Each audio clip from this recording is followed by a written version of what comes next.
Donald Trump drew the federal judge from hell with regard to his indictment yesterday by special counsel over January 6th. The name of this judge is Tanya Chutkan. As I write in my book, It Takes a Counter-Revolution, Wake Up America. She's done sing to the tune of Tanya Tucker. It's much, much, much worse. In fact, it's evil. She has a dislike of white people. She went after her fellow judge, Trevor McFadden, because he asked a federal prosecutor in the January 6th case, why aren't they holding Black Lives Matter defendants accountable like they are January 6th? She ripped into him. I've had her on a case as well, and you can get my book, read about it there. It Takes a Counter-Revolution, Wake Up America. I talk about a number of federal judges on the bench, particularly in Washington, D.C., the Federal Judicial Hall of Shame. Now, there are some good federal judges, but D.C. uniformly has very, very bad and politicized federal judges with almost no exception. Trump is in trouble in front of her. She's going to hang him. And a D.C. jury will be even worse. District of Columbia, about 99% Democrat, anti-Trump.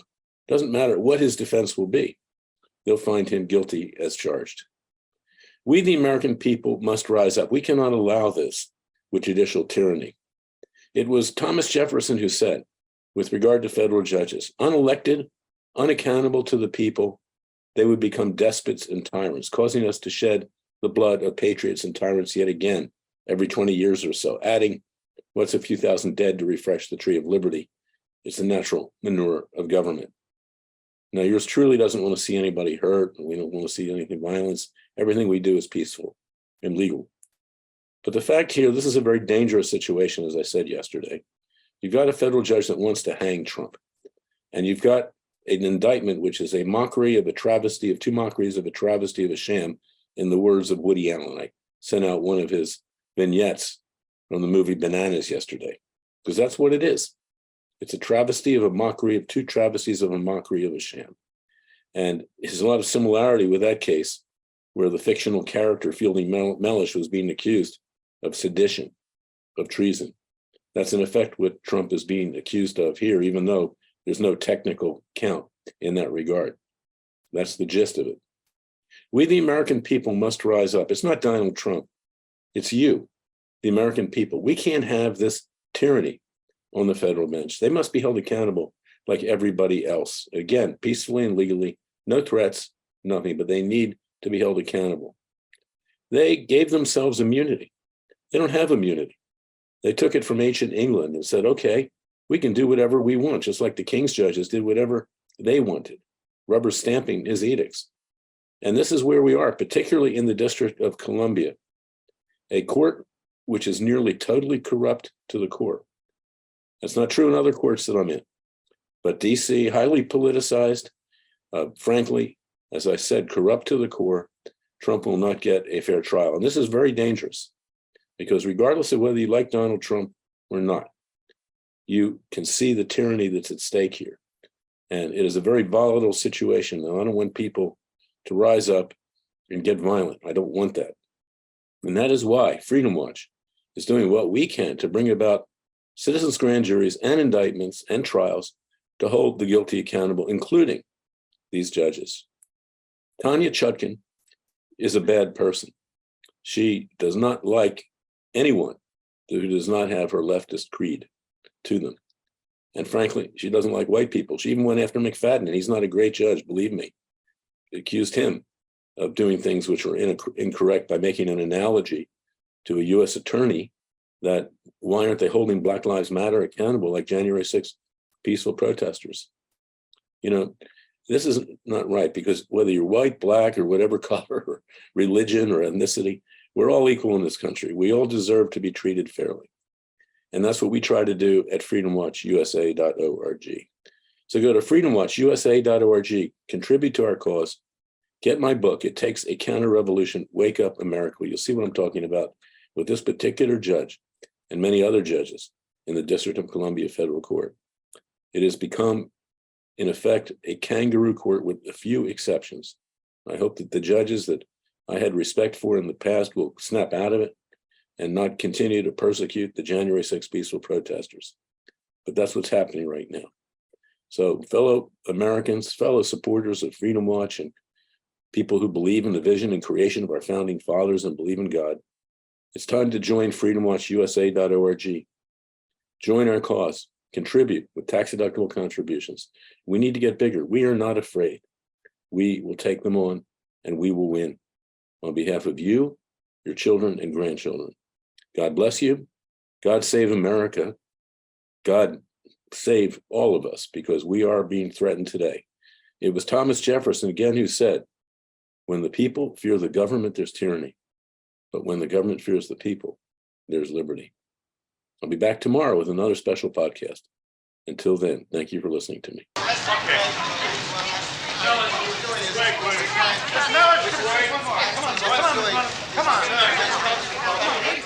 Fielding Mellish, the president of San Marcos, goes on trial tomorrow for fraud, inciting to riot, conspiracy to overthrow the government, and using the word thighs in mixed company.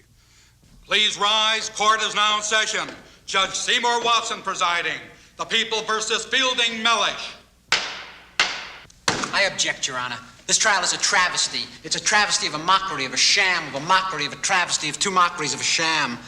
I move for a mistrial. Do you realize there's not a single homosexual on that jury? Yes, there is. Oh, really? Which one? Is it the big guy at the end? Call the first witness. And you remember Fielding Mellish? He's got a record. He was always being picked up at one demonstration or another. He's a bad apple, a commie, a New York Jewish intellectual communist crackpot. I mean, I don't want to cast no aspersions. Your witness. Officer Dowd, have you ever had sexual relations with a girl with really big breasts? Yes, sir, I did. Mm-hmm. And how did you find it? Very erotic. I was just checking.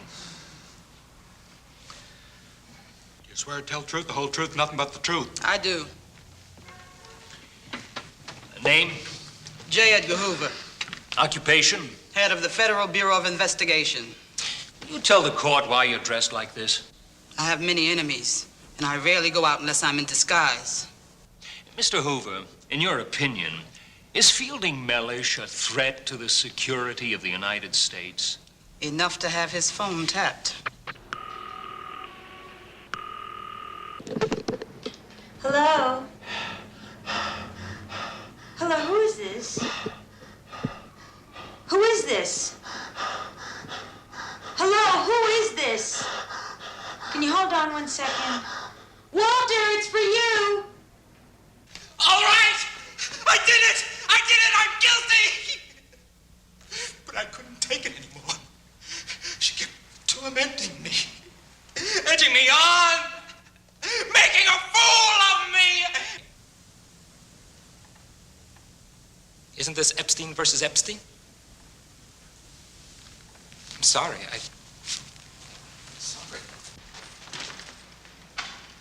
I'm sorry to disappoint you, but I've known Fielding Mellish for years, and he's a warm, wonderful human being. Would the clerk read that statement back, please? I've known Fielding Mellish for years, and he is a rotten, conniving, dishonest little rat. Okay, I just want to make sure you were getting it. You're out of order. Name? Sharon Craig, And you are? Miss America. Oh mio bambino caro, mi piace bello, bello, vondare in Porta Rossa, a camperà l'anello, sì, ci voglio andare, e se l'ama se Tell the court why you think he is a traitor to this country. I think Mr. Mellish is a traitor to this country because his views are different from the views of the president and others of his kind. Differences of opinion should be tolerated, but not when they're too different. Then he becomes a subversive mother. Call Fielding Mellish. Mr. Mellish, what is your nationality? Well, you might say I have two nationalities. Are you being coy? Well, I am an American citizen and also the president of San Marcos. I would not joke with this court if I were you. Wouldn't you, or couldn't you? That's enough. Does the code name Sapphire mean anything to you? I swear to God. You swear to God, and yet you have no compunction about teaching evolution.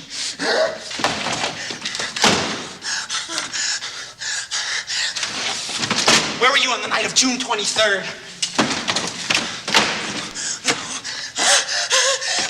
If you cannot resist disrupting the court, I order the marshal to bind and gag you.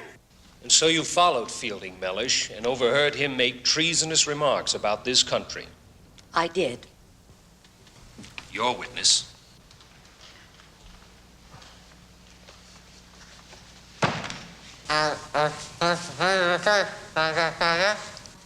Yes, I did. No. I don't remember. No. Don't put words in my mouth.